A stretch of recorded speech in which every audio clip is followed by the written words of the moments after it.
Imagine being privy to the hidden strategies of a top chief revenue officer that can propel your business growth. I have a fractional chief revenue officer with me today. He's about to share some game changing methodologies and strategies he uses to help businesses grow.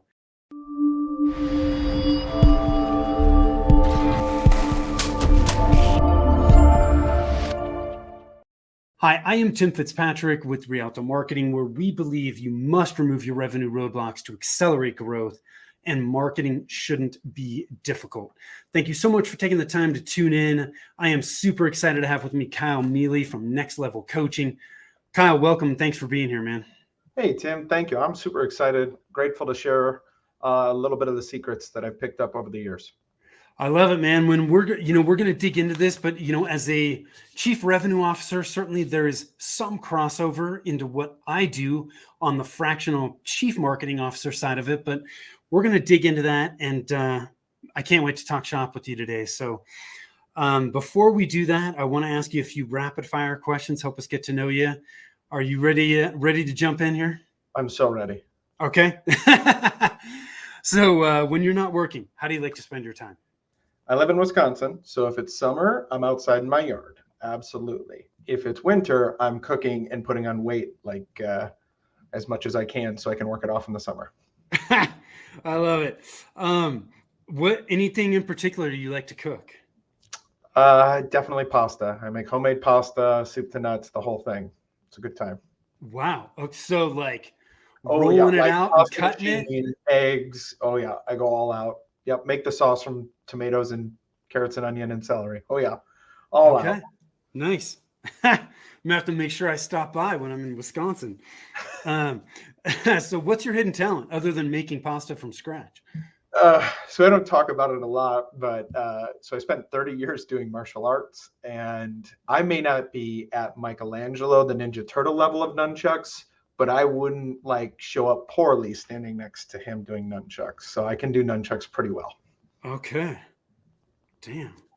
All right. What about the stars? Ninja stars. I've never done. I've thrown. I'm not skilled at them. I would be just as dangerous as anybody else, more to myself than the person I'm targeting. Okay. What's the best piece of advice you've ever been given? Oh, so I think this one is it's less about what you say yes to. It's being really, really impactful with what you say no to. And that has been really, really powerful, both in the professional and the personal, right? What relationships are you saying no to? Yeah. What asks are you saying no to? Being really choiceful. Someone, I can't remember where I heard this, but it always stuck with me. It's like every time you say yes to something, you need to understand what you're actually saying no to. Yes. Which is just kind of a little bit of a variation on that. We got it. Yep. What's one thing about you that surprises people? That I'm loud and crazy and what have you, and I'm energetic, but I really like to just sit and read a book and kind of just be chill at times. So I don't think most people think I stop moving, but I really do. What's success mean to you? For me, it's always about improvement. Progress is happiness. So if I'm learning, if I'm growing, if I'm being mentally and emotionally challenged in a healthy way, all day. And success always follows that. So what does success mean? It's the front work of that, which is the learning and the growth. Yeah. You know what I love about that definition is that you can be successful every day. Oh yeah. Right. And mistakes are towards success. Instead of mistakes is taking you away from success, they actually, because you can only learn from mistakes. You don't learn when you win. I think too many of us have these definitions of success that we're not successful until we get there. But how demoralizing is that to not be able to be successful every day, right? Yeah, you have a 10-year vision and you haven't hit it for 3,000 consecutive days, right? That's awful. Yeah. It reminds me of God, and I wish I could remember the book. He talks about we talk in the US, we talk about, life, liberty, and the pursuit of happiness is it really shouldn't be the pursuit of happiness. It should be the expansion of happiness, right? Because if we're pursuing it, we don't have it, right? So a similar concept. Where's your happy place? So my family goes to Cape Cod. We try and go Okay. every year. I've been going there since I was a little boy. My grandma had a house out there, so we try and go every year to visit the Cape Cod. And where on the Cape? It's become Hyannis. If you guys are familiar, Okay. if anybody's Yeah. familiar with So look, Hyannis. my dad was born and raised in the Cape. So Oh, for real? so he grew up in Orleans and Okay. Brewster. Yep. I still have relatives in that area. I also have relatives in Provincetown. Okay. My aunt and uncle owned, and now their kids still own a rubbish and cesspool company right in Provincetown. Oh, cool. Um, yeah, Crazy. so like as you turn left off the main drag to go into Provincetown, their house and their business is right there on the left. Like, Funny. I've yeah, always ended up kind of South and West Cape. My grandma had a house in Falmouth. And then with my family now, this generation, we've kind of ended up in Hyannis because there's lots of good Airbnbs and the yeah, downtown is incredible. So cool, we go to a Harbor awesome, Hawks game every time. yeah, I get a great picture. My little boy was up on my shoulders watching the game, and we happened to be there near Father's Day. Wasn't really paying attention, and the social media people saw us and took a picture. And we were the Cape Cod League, which if you're a baseball fan, you know what I'm talking about.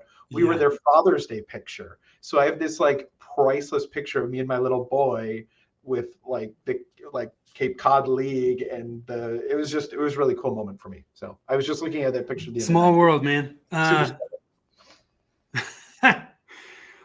What qualities do you value in the people you spend time with? Oh, the obvious answers are like integrity and honesty, but I just think it's people who leave me better than I was before. So and it's back to the challenge, it's back to the growth, it's back to who's making me a better person of me. Yeah. So, Kyle, tell us more about what you're doing with the next level coaching. Yeah, I've had the opportunity to talk to so many business owners and leaders in the small business world and around the business operating system communities like EOS, like Pinnacle Business Guides. And, I kept running into the same issues over and over and over again. Just kind of this disconnect between sales, marketing, and the leadership team, and understanding how to break through kind of the referral stage of business growth where it's all referrals and the owner's running all the Yeah. sales. And then this kind of like marketing attempt, not marketing, campaign.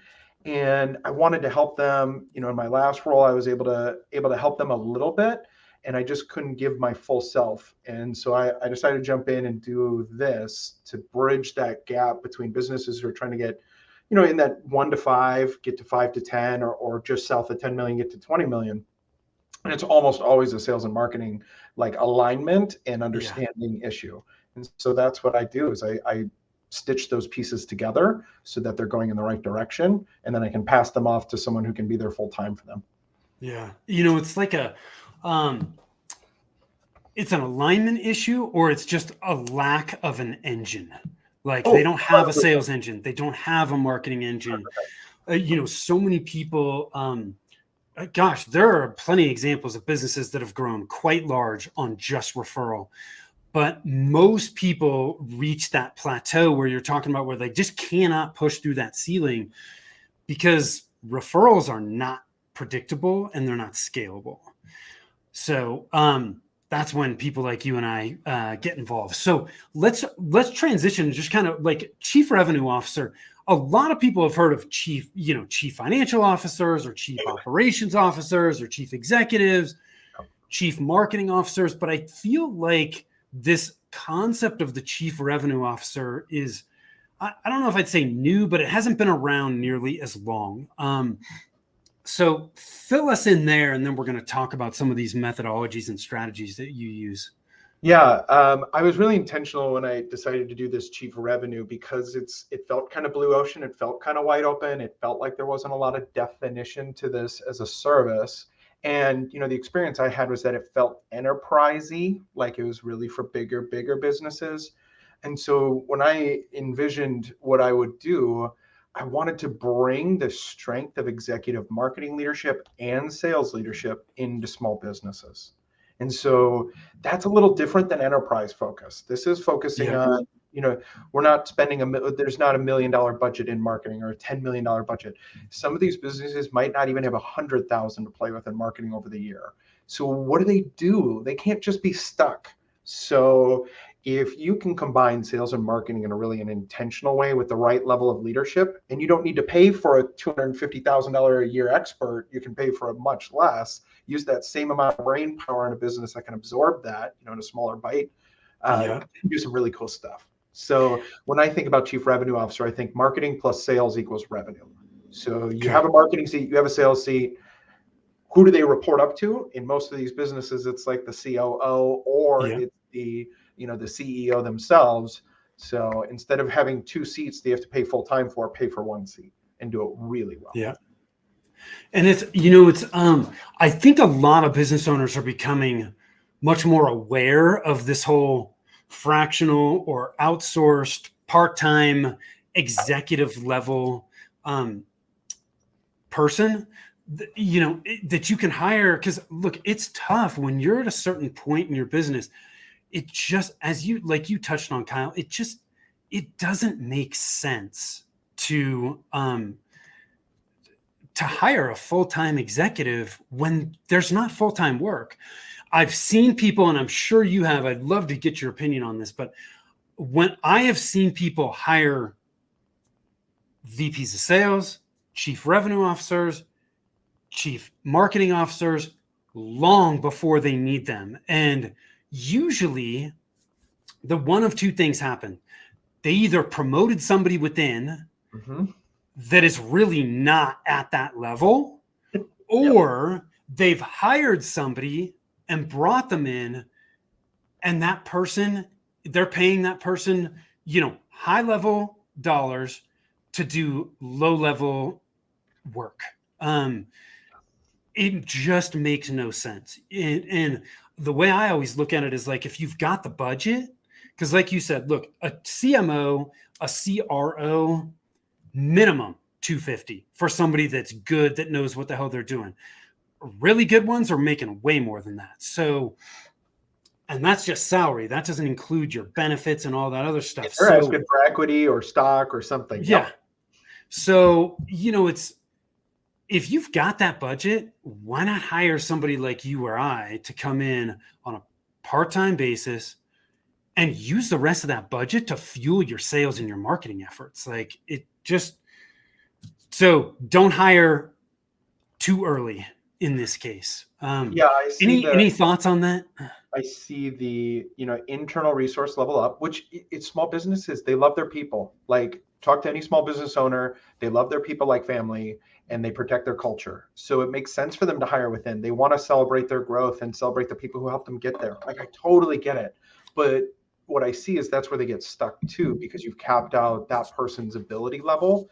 And it's not like they're going to, fractional or chief marketing officer, there's no school that really teaches this stuff. You have to have people who've been, boots on the ground doing this real time, because marketing moves so fast. And so they kind of get stuck there, and they don't know what to do because they think they have a chief marketing officer. And my hope is they talk to someone like you, talk to someone like me, and they're like, oh, there's a whole different level that we're not even playing at yet. And it doesn't mean you have to get rid of that person.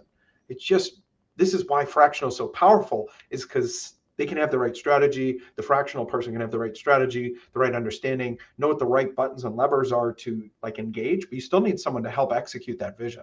They can't do it all themselves. So it's actually a really good marriage. And the ancillary benefit is that person who's on your team is getting exposure to that level of knowledge. That's a big win for your business, because you're getting the benefit of that investment more than one way. Yeah, I want to add to that, because I was, and I'm so glad you touched on that. Typically, this is not always the case, but typically when you're promoting from within to a higher level executive position, like we're talking about, most of the time, those people lack the strategic side of things. They're great at implementing and overseeing things, but they just don't have that strategic level experience that a higher level executive has. And so, like you said, Kyle, it's totally okay to do that. But I think it would make a ton of sense to find somebody that you can bring in, and at least for a period of time, that person can help guide and coach on a strategic level to level up that internal person's skills, because strategy is not easy. It takes a lot of experience. So why not pay somebody to help level up their skills so they can get there faster? So I don't know. That's what I see on the internal side of it. But let's dig into the heart of it, man. You talk about simplify, measure, and margin. This is one of the frameworks, the methodologies that you use. Let's break it down for us, Kyle. Yeah, because of my exposure to the entrepreneurial world and the small business community, this is absolutely a framework that I think any of them can apply. So if you're watching, like, take advantage of this. You'll uncover some of the issues that maybe haven't floated up yet. But simplify is just this. Usually, as you kind of scrape through your entrepreneurial phase and you kind of get stable, 3-5 million in revenue, you're still saying yes to a lot of things. So this is going back to my favorite quote. Yeah. And you're not getting really clear on what you're saying no to. And so if you can simplify who you serve, how you serve them, and what's the best method to like who is the right person for you to serve, you're going to be much more potent in your marketing. Because if you're saying yes to everyone and everything, you're just going to spin. You're just going to get stuck. So simplify your marketing message, simplify who you're targeting, simplify what you do. Might mean you cut off a business line that just isn't profitable. And I'm going to talk about how you know that later in the margin side, but you can kind of see where I'm going. Measurement. Oh, so many people measure impressions. So many measure clicks. So many people measure sales-based activity. How many new accounts did you open? Guys, I'm really good at making up accounts. Like if you're not measuring the things that are actually moving the business forward, which is dollars in and dollars out, like it doesn't matter. So reorienting on what you're measuring, and usually it's simplifying. One of my clients, they had 19 measurables for the sales and marketing department. And there was and let's be clear, they weren't even marketing. They have a sales and marketing department with nobody in the marketing seat at all. So it was 19 sales metrics. Guess where they were going? Nowhere, because you're measuring everything. Nowhere. Our sales measurement now is three things. We've simplified. And then margin, if we don't know what the cap on what we're selling or what we want to put into the market, if we don't know what is profitable and how much we can basically give to get a new client, we're going to be guessing. And I hate guessing. Marketing feels like black magic. It feels like guessing. It's because those three things are not intact in most of these businesses. If you don't know your margin, it'll be really hard to position a marketing budget around it that's profitable. If you're not measuring the things that matter, you're just guessing. Like, yeah, I did some good stuff because I, wrote a LinkedIn post and had 8 people like it. Yay. And then simply, you can throw a lot of stuff out there. I had one person come to me and goes, I had 1 million impressions. I'm like, did anybody that you care about see it? They don't know. Yeah. So are we actually doing the things that we need to do to the right people? Kyle, you shared so much. You shared so much value there, man. I want to pull some things out. I love it because you're sharing a lot of the same things that I repeat over and over again, just in a slightly different way. So, man, I love it. Simplifying. One of my mentors said, complexity is the enemy of results. Ooh. Right. So, when we simplify things, it becomes much, much easier to manage, to implement, execute, measure, everything. And one of the things I always talk about is, look, marketing starts with strategy. And where does strategy start? It starts with your target market and who your ideal clients are and your message to that market. And you said that exact same thing. When we're looking at simplifying, who are we serving them? Who are we serving? And how are we going to serve those people? And what are we going to say to them, right? But you have no idea what to say that's going to attract those people until you first know who the hell those people are. So everything with marketing starts there. And I love how you start with, hey, we got to simplify. Then we got to measure. Right. I always talk about in marketing, there's all kinds of vanity metrics that don't mean anything. Right. Mm-hmm. You touched on them. Impressions, website visits, followers on social. Yes, some of those are okay to track. It may give you some decent top of funnel metrics, but you said it. Are we generating revenue and making money? Right. So, to me, the first three metrics I always look at are leads, where they're coming from, Source. Yep. lead source, and conversions. How many new clients did we get each month? To me, those are three simple metrics. It helps guide, like, hey, what are we doing that's actually working? And it tells us how many leads we need to generate to get a new client. You touched on it. Are there other things we can track? Yeah, there's a ton of other stuff we can track, but damn, like if you're not even tracking the basic fundamental foundational metrics, you have no business tracking the rest of it because it's just going to confuse you. Yep. So I love that. Simplify, measure, margin. Anything else you want to add on that before we shift gears a little bit? Yeah, I think one of the fun parts about the conversation, why I was looking forward to talking to you, is obviously Fractional Chief Marketing Officer, special gift. What's fun about what I get to do is I get to also apply the same framework to the sales side. And that's what I Yes. think often is missing, because you can have an incredible fractional marketing officer who's putting leads in front of a business that they've never seen before, volumes they've never, dreamt of, but then they don't consume those leads. There's nobody picking up the phone. There's nobody calling back. And I kept seeing that, as working in marketing agencies previously, is you can have a great lead, but if nobody calls it for a week, you cost yourself twice as much because you're paying for the lead and then you're paying for the lost business. Yeah. And that's when, this combined offering came to mind. It's like, if you're going to generate leads, you better make sure those leads go all the way to revenue. And that's why I say marketing plus sales equals revenue. Normally we talk sales and marketing is like the common. I'm trying to put it marketing first. Marketing is the tip of the spear. Sales catches what marketing delivers, but that strategy comes through revenue too. And when those are synchronized, my gosh, everything's great. To your point about, simplify, the same thing is for sales process.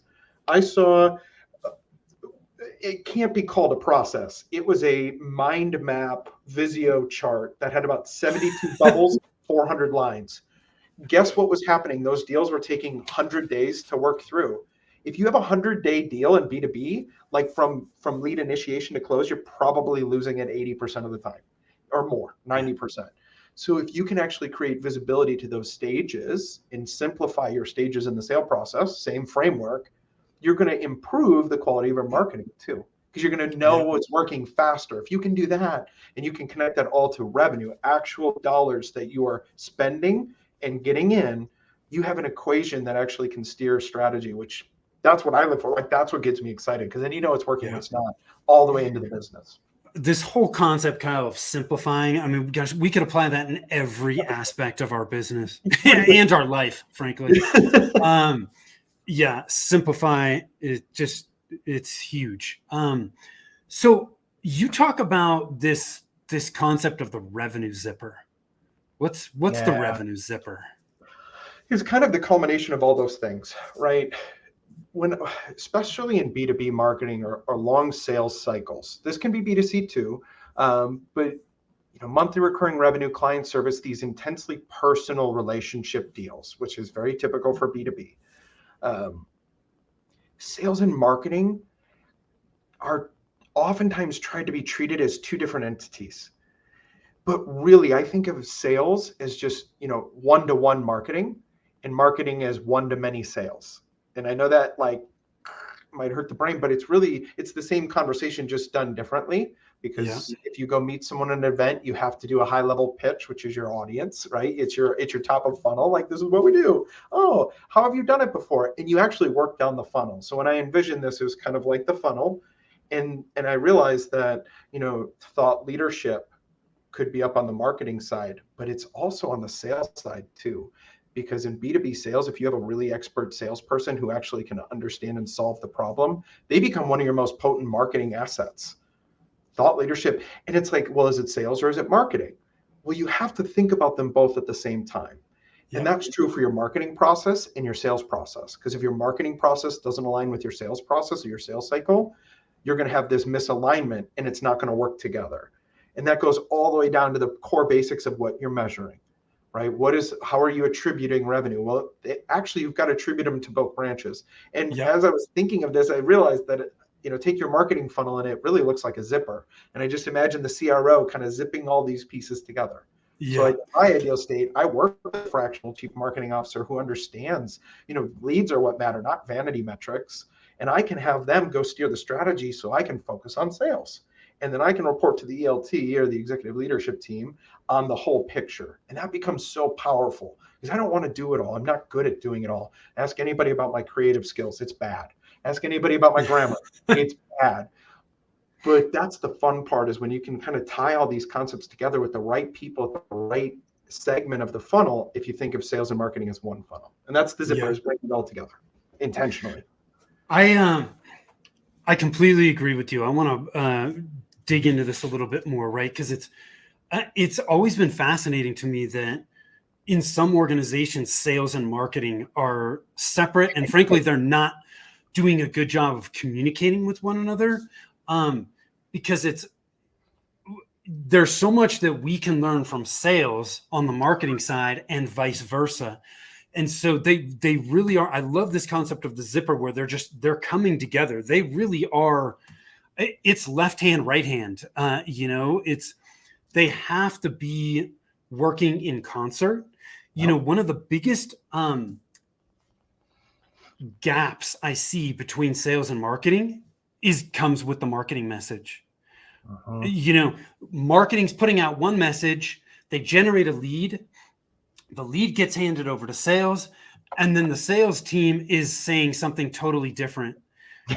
And it's like, what happens to the potential client at that point? They're like, the brakes go on, they're confused. They're like, whoa, wait a minute. I thought we were talking about this, and now you're telling me this.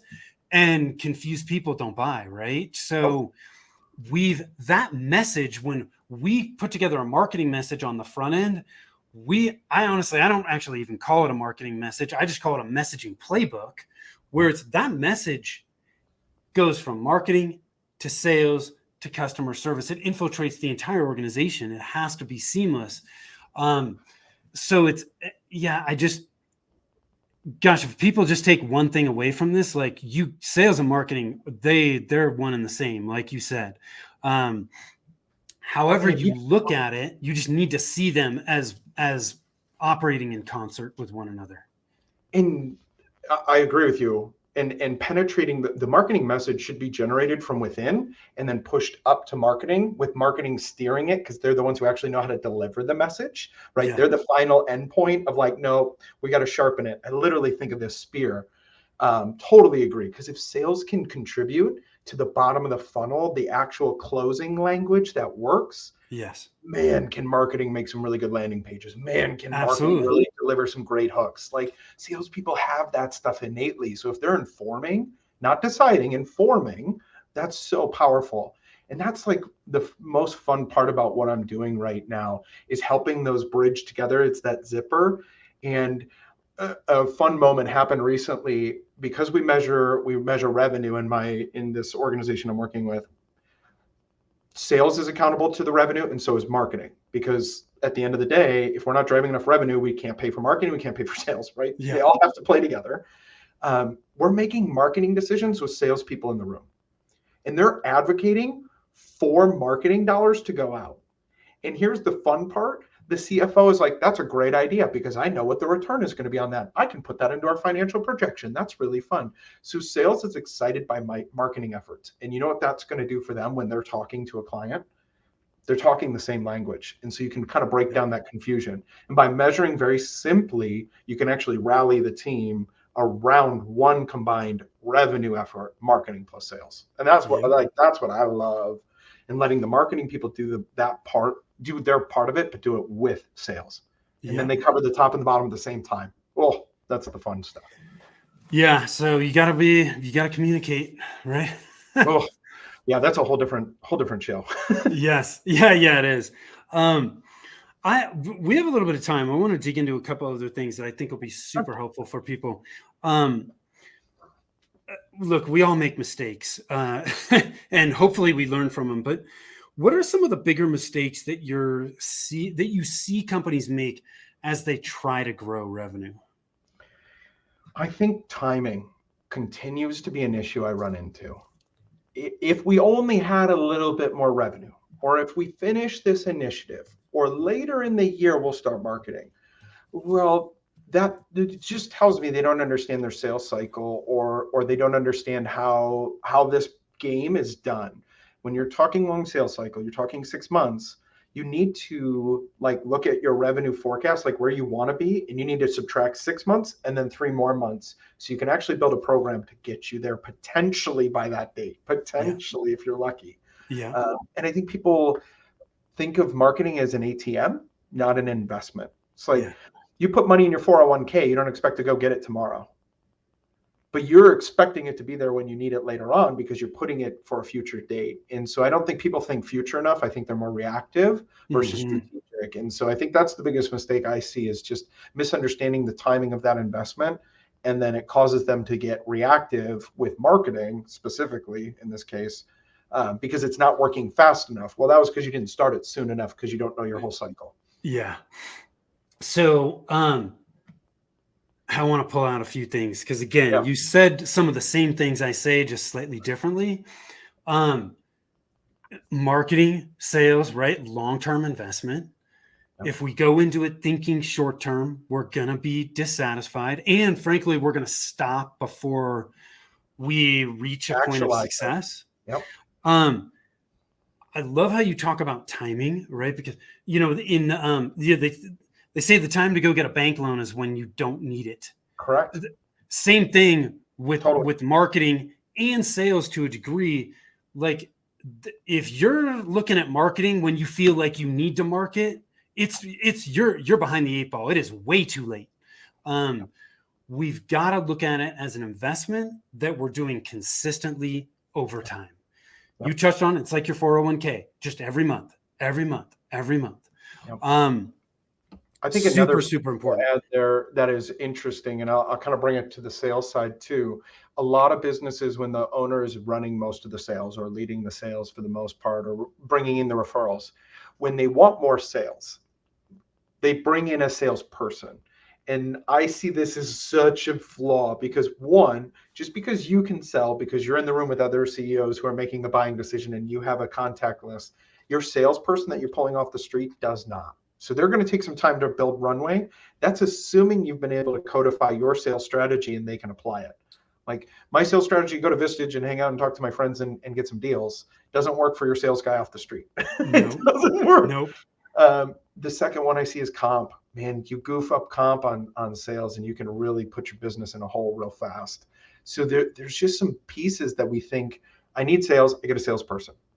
Ooh, I need more revenue. Well, when you think more revenue, you're actually thinking marketing and sales. And I would much rather people think of it like that and then think of timing.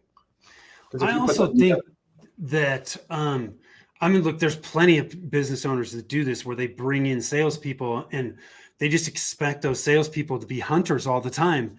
Aren't you getting more business for me? What are you doing all day? Yeah. Look, the reality is, yes, are there people out there that exist like that just freaking love the hunt day in, day out? Yes, but they are few and far between. And if you don't have marketing at least bringing in some warm leads to feed those salespeople while they continue to hunt, I think you're going to burn through salespeople fast. Oh yeah. So that's just my thoughts, but I don't. What are your thoughts on that, Kyle? Well, and this is why the combo is so important, because you're right. Not every like the true hunters know their value, and they're charging you 150 at a minimum plus comp. Like that's just to walk in the door and hunt for you. Yeah. And those folks already have a ton of relationships in industry contexts that are specific to your industry. So if you're not getting that person, you're getting someone who's 80 to 90K, who's maybe done some sales before, and that's what you're getting, and you're expecting them to go hunt in your industry cold, they're going to get crushed. But if you're intentional with your strategy and you support them with a strategic sales outreach program, or put them in events, or put them in places where they can get in front of their prospects and they're a good hunter or they have that skill, and you are coaching them, then they can flourish. They can do great. But if you're ignoring qualified leads and marketing leads while they're getting up and running, You're going to spend 3 months, you're going to be out the 80K salary per month, go nowhere, and then you're going to yo-yo. You're going to say, well, sales was stupid. Get rid of the salesperson. They were terrible. I need marketing. And then they're going to call you, and then they're going to wait. Yeah. I see that over and over. It's the same cyclical pattern, and they're not putting them together and realizing that they work best together. Yeah. What do you see as some of the lowest hanging fruit to help drive growth for a lot of businesses? Simplify, measure, margin. No, Yeah. resist that. No, I think it's just being honest with your revenue picture, and then having that honest conversation of how many qualified leads you have. Because if you can't even answer that question, it's going to be hard to dictate a marketing budget or a growth strategy. The other is just how long it takes for you to close a deal. Like, what is your sales process? Like, can you put it up there in 5 bubbles? Can you do it in literally 5 bubbles? If you can't, you probably don't have a sales process. Same thing with marketing. Like, marketing should be a process as well. Yeah. So it's just getting real and honest with where you are. I was working with someone who said, yeah, we get 7 to 10 new deals a month, but they were getting 20 leads. Okay, you're not closing at 50% in B2B month over month. There's just no way. Well, I dig in. Well, we only have a 25% close rate on our qualified leads. Okay, well, if you have 20 leads and you have 25% close rate, you really only have 4 deals. Which is it, 4 or 7 to 10? I don't know. Okay, well, that's where you need to start. Yeah. Like, that's where you need to start. So it's just having that really simple number and actually believing it, and not believing it because you think it's right, but actually knowing it's right. Oh, Yeah. That's the biggest one. That's where I start. That's my easiest inroad, is I just go like show you that you don't know that, because then I can actually help you. When it's starting, you touched on this earlier. It's like we have to start with the fundamentals and make sure that we have those in place. Yeah. If you skip the fundamentals, one of my favorite quotes about the fundamentals is from Michael Jordan. God, and how did he say it? Get the fundamentals down, and the level of everything you do will rise. And so I see the fundamentals and the strategy as fuel. If we're picking the vehicles before we have the fuel, then it ain't going to work very well, right? Yeah. So that's first and foremost. But some of the other low-hanging fruit that I see, that frankly, I see this on the marketing side, but I think this can be applied on the sales side as well, is just what's already working. Yeah. Oftentimes what's already working is not fully optimized, and we have to have that process, that system in place for it. The other thing is what used to work that we stopped doing. Like sometimes like success, blinds us, and we just start going down another path, and we stop doing something that used to work. Those are 2 places that I see being really, really low hanging fruit for most businesses. Like when we start looking at the marketing vehicles, we don't jump to new vehicles until we've first identified those 2. What's already working? Let's make sure it's optimized. And is there anything you stopped doing that you used to do? Yeah, this quote always cracks me up. It works so well, we stopped doing it. Yeah, it happens to all of us. Well, you have a big event or whatever it is, whatever the campaign is, it works really well. And this happens in businesses all the time, whether it's sales or marketing. You get this influx of new business. And so the whole organization kind of shifts to serving this new business. Sales and marketing goes on the back burner because we're good.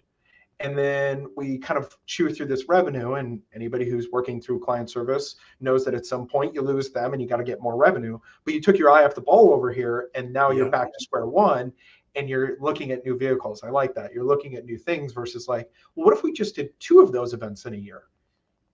Yeah. And we predicted the growth off of this one for the next one, and we tested. And I think, people say testing is easy to do, but I think testing is a low-hanging fruit. And to go actually to make it valuable is like, can you test anything right now? Do you have the ability to test something? Because if you don't, that's going to give you a pretty good indication of where you are. And testing is as simple as, can you put up 2 different ads at the same time in Facebook? Testing it is as simple as, can you do 2 different talk tracks for your sales team at the same time? If you can't do that, you're missing some of those fundamentals. And I'm a huge fundamental fan. Doing 30 years of martial arts, always the best of the best who are good at the basics. Yeah. The master of the basics who are the scary ones. Right. It's like they don't even think about it. Like professionals make it look easy, but they make it look easy because they've absolutely mastered the fundamentals. Marketing and sales is often confused for like the slam dunk contest on, the NBA, Right. but they forget that those folks just spent, hours and hours and hours in the gym. And sales and marketing is, you have to have gym rats. You have to have people who love the process, who love the grind of doing the simple things and doing them really, really well over and over. Yeah. It's fascinating, man. I just got done watching Quarterbacks on Netflix. Have you watched that? My wife was trying to get me to watch it last night, and this would have been a great wrap of our convo, but no. Yeah, it's so interesting. You know what? It's just it's interesting just to see, for those of you that haven't watched it, they follow 3 NFL quarterbacks throughout the season, and you see some of the personal side of it, but the parts of it that I was really fascinated by are just some of the work that they do. It's like we see the tip of the iceberg. All the stuff that they do behind the scenes is below the water. And when you see that, you're like, holy cow, these guys work so hard. And there's so many moving pieces to outside of what we see on a Sunday. Yep. It's fascinating. And well, marketing is such a, it causes this problem for itself by its very nature, right? Because we see the external facing of the success, right? Yeah. We see a business who's succeeding because their marketing is good. You can just tell, right? You can see their headcount growing. You can see all those things.